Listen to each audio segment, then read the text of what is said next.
Hi everyone, Ryan from Foxtecc here.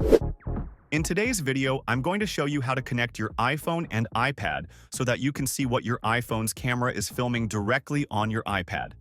This setup can be really useful if you want to use your iPhone as a camera while monitoring the feed on your iPad. Let's get started. The first thing you need to do is make sure that both your iPhone and iPad are connected to the same Wi-Fi network. This is crucial because the connection between the two devices relies on being on the same network to stream the video feed smoothly. Next, you'll need to download an app that allows you to stream your iPhone's camera feed to your iPad. There are several apps available for this purpose, such as Epicam, Manything, or Airbeam. Any of these apps will do the job, so feel free to choose the one that suits you best. Once you've chosen and downloaded the app, you'll need to install it on both your iPhone and your iPad.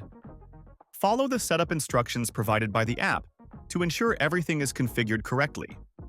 Typically, this will involve granting the app permission to access your camera and microphone. After the app is set up, open it on both your iPhone and iPad. You'll want to use your iPhone as the camera, so select the appropriate option within the app. Then, on your iPad, choose the option to view the feed. Now, start the camera on your iPhone, and you should see the live feed appear on your iPad.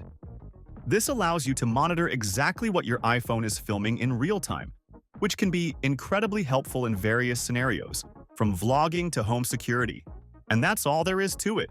You're now set up to use your iPhone's camera while viewing the feed on your iPad. Thanks for watching. If you found this video helpful, don't forget to like and subscribe for more tech tips. See you guys later.